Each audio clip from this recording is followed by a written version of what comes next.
It's not a job, it's a complete and utter lifestyle. I'd been undercover for like 18 months, and if you'd asked me my real name, I couldn't have told you it.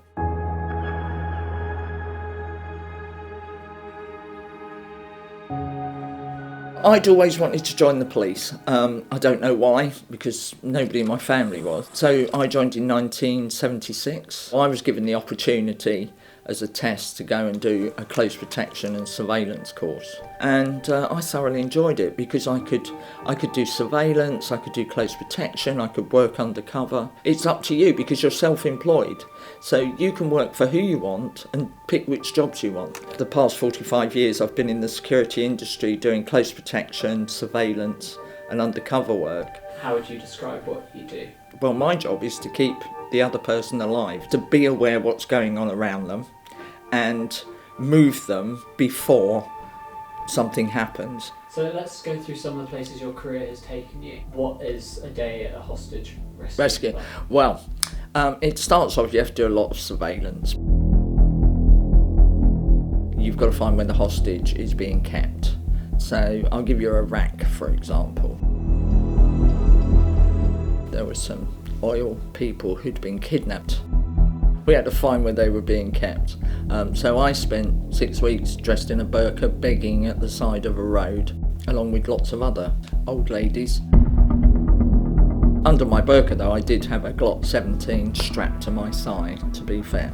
We wanted to know the guard changeovers of where they were being kept. We noticed that about 11 o'clock every night the prostitutes went in with a bottle of whiskey, and we turned one of the prostitutes and gave her our bottle of whiskey to take in.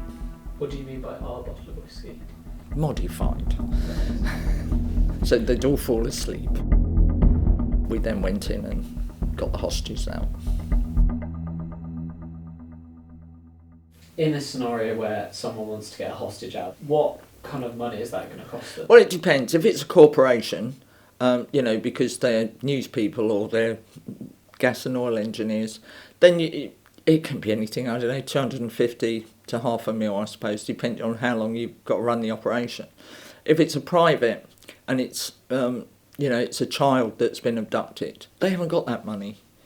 And so we'll do it and we'll pay for it. Let me tell you, I've racked up my credit cards many times and come home and lived on baked beans for 6 weeks. And what have you had to sacrifice personally for your career? Oh gosh, probably a lot.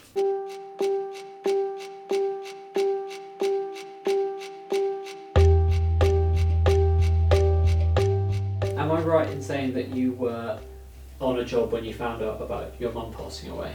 Yes, I was undercover. I was working undercover and I got a phone call. It was so unexpected. It said, we're really sorry that, your mum's passed away. You need to sort of get to her house. And I'm surrounded by the people that I've infiltrated.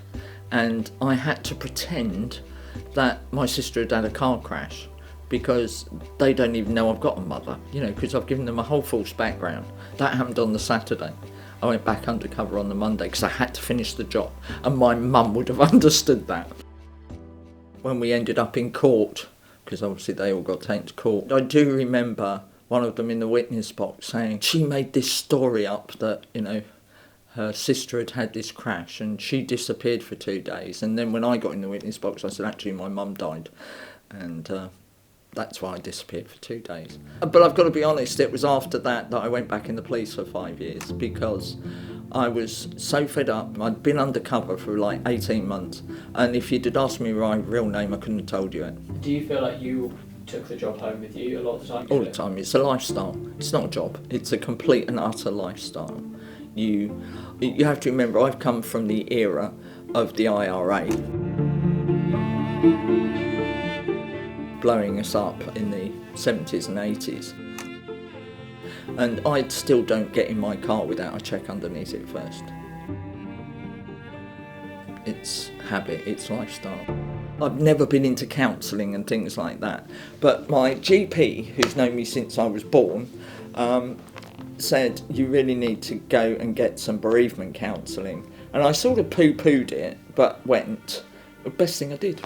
I'm afraid I'm get a grip and get over it type person, But also, you do need, if you've got problems, you need to talk about them. Do you feel you became a sort of mentor to other women who in the industry? Very much so. I always say to women, you're better off coming in once if you have your children and they've started school, because otherwise I'm going to say to you, well, you're going away for 6 weeks. Who wants to leave a newborn baby for 6 weeks? They don't. So you've got to be practical and you've got to be realistic. I can't tell you the funerals, weddings that I've not attended because, you know, I'm somewhere in another part of the world. And what's been the most rewarding moment of your career? Oh, wow. I suppose hostage rescue, really, I suppose. Because when you bring them back, you can't just go, there you go, I've brought you back. You have to put them in a safe house, get them psychologists help, doctors help, and also people I've looked after, you know, on the close protection side. Some of the Middle East royal families, you know, I've looked after their mum and they've had babies, and then I've looked after them and now I've gone to their wedding. That's really satisfying to see them grow up to be nice people.